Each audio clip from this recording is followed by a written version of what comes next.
조선 왕조 500년의 역사 속에서 가장 짧은 왕비 제위 기간을 가진 여인이 있습니다. 단 7일간의 왕비 생활 후 평생을 그리움으로 살아간 단경왕후 신씨. 그녀의 이야기는 조선 역사상 가장 극적이고 비극적인 사랑 이야기 중 하나입니다. 1487년 조선 최고의 명문가 거창 신씨 집안에서 한 여아가 태어났습니다. 그녀의 이름은 신씨. 훗날 단경왕후가 될 운명을 타고난 아이였습니다. 그녀의 집안 배경을 살펴보면 조선 왕실과 얼마나 깊은 인연을 맺고 있었는지 알 수 있습니다. 할아버지 신승선은 세종대왕의 네 번째 아들인 이명대군의 사위였으며 동시에 연산군의 장인이기도 했습니다. 그녀의 고모는 연산군의 왕비인 패비 신씨였고 아버지 신수군은 좌의정에 오른 연산군의 처남이었습니다. 작은 아버지 둘은 모두 형조 판서를 역임했으며 작은 어머니는 예종의 피 안순왕후의 여동생이었습니다. 이처럼 단경왕후는 조선 역대 왕후들을 통틀어서도 보기 드문 명문가 출신이었습니다.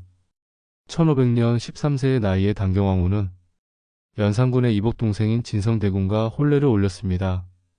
그녀는 부부인이 되어 남편과 함께 7년간 행복한 나날을 보냈습니다.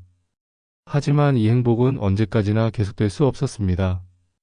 연산군의 폭정이 날로 심해지면서 진성대군은 언제 그 칼끝이 자신을 향할지 모른다는 막연한 불안감에 시달리고 있었습니다. 1506년 9월 2일 밤 수상한 무리가 진성대군과 신씨의 집을 포위했습니다. 정체불명의 사람들이 집을 에워싸자 진성대군은 잔뜩 겁을 먹고 자결까지 생각했습니다. 그때 19세의 젊은 부인 신씨가 나섰습니다. 그녀는 냉철하게 바깥 상황을 살펴보고는 남편을 진정시켰습니다. 말머리가 집 쪽으로 향해 있으면 위험할 수 있지만 지금과 같이 말머리가 밖으로 향해 있으면 우리를 보호해 주려는 것입니다. 현명하고 강단이 있는 여인이었던 신씨의 판단은 옳았습니다. 날이 밝자 병사들은 진성대군을 궁으로 모셔갔고 그는 조선의 제11대 왕 중종이 되었습니다. 중종 반정은 조선 왕조 최초로 순전히 신하가 주도하여 왕을 몰아낸 사건이었습니다. 박원종, 성희안, 유순정 등 대신들은 연산군의 폭정을 더 이상 참을 수 없어 그의 이복동생인 진성대군을 옹립하기로 결정했습니다.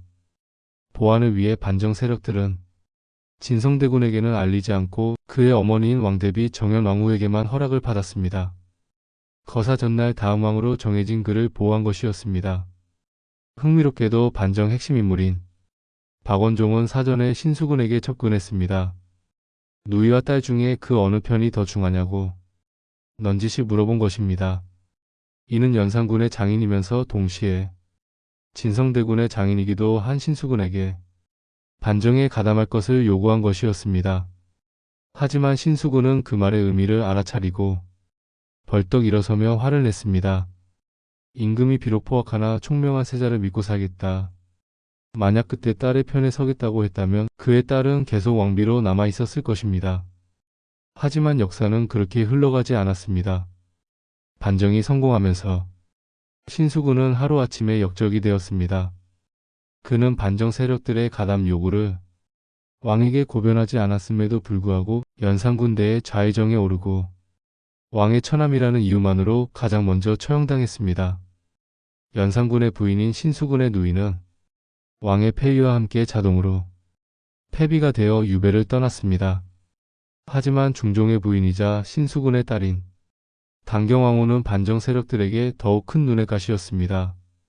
훗날 중종이 왕으로서 입지를 다지고 권력을 쥐게 되면 왕비 신씨가 아버지의 원수를 갚으려 하지 않을까 걱정했던 것입니다.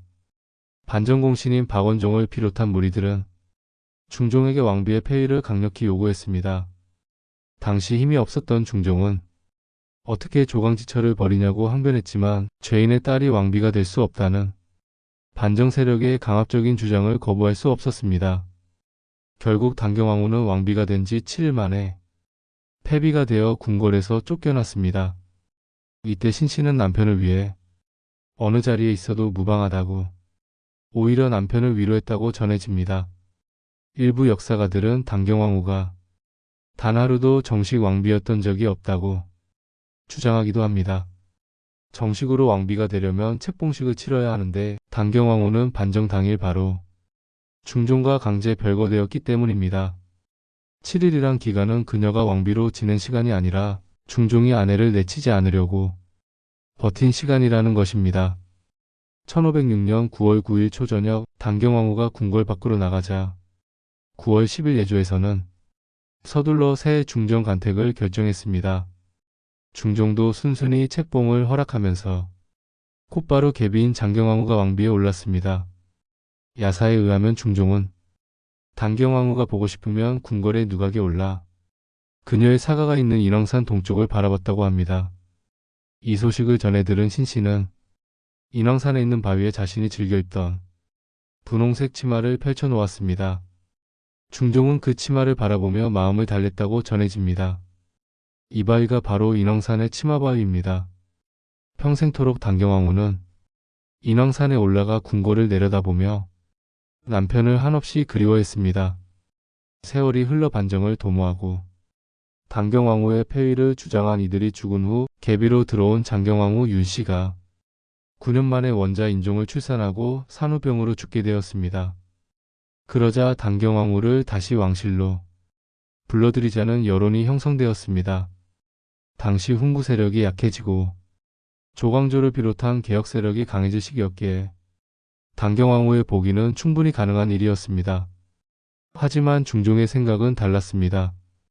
그녀가 복위한다는 것은 자신을 왕으로 만들어준 중종 반정의 정당성을 부정하는 일이었고, 신씨가 복위에 왕자를 낳으면 후계 구도가 복잡해진다는 것이 그의 논리였습니다. 중종의 사랑은 변한 것입니다. 그는 단경왕후가 폐비가 된 후 새로운 부인인 장경왕후와 10명의 후궁을 두었습니다. 결국 단경왕후의 복위 문제는 없던 일이 되고 세 번째 왕비로 그 유명한 문정왕후가 들어왔습니다. 단경왕후가 폐비가 된 후 중종대에 어떻게 살았는지에 대한 기록은 남아있지 않습니다. 하지만 남편인 중종이 죽고 인종이 즉위한 후 그녀가 거처하는 곳을 폐비궁이라고 부르고 생활에 보조를 해줬다고 합니다. 중종이 임종 직전에 그녀를 궁궐 내에 들였다는 소문이 돌기도 했지만 이는 기록에 남겨져 있지 않습니다. 시간이 흘러 단경왕후는 1557년 명종 12년 71세의 나이로 세상을 떠났습니다. 왕실에서는 장례를 왕후 시부모의 예에 따라 이등례로 초상을 치러주었습니다.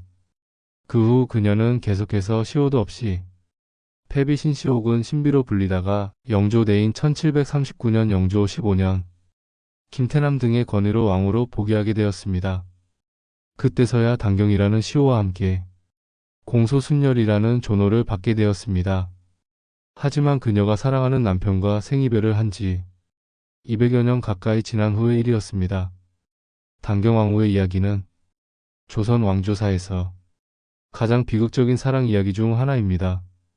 정치적 격변의 소용돌이 속에서 희생된 한 여인의 일생은 우리에게 많은 것을 시사합니다. 권력의 논리 앞에서 개인의 행복이 얼마나 무력한지, 그리고 진정한 사랑이 무엇인지에 대해 생각해보게 합니다. 인왕산 치마바위에 분홍 치마를 펼쳐놓고 평생 궁궐을 바라보며 살았던 그녀의 마음은 어떠했을까요? 단경왕후 신씨, 조선 역사상 가장 짧은 왕비 제2기간을 가진 여인이지만 그녀의 사랑과 그리움은 시간을 넘어 오늘날까지 우리의 마음을 울립니다. 비록 늦었지만 그녀가 받은 명예의 복은 역사의 정의가 무엇인지 보여주는 상징적 사건이기도 합니다. 조선시대 가장 비운의 왕비 단경왕후의 이야기였습니다. 함께 해주셔서 감사합니다.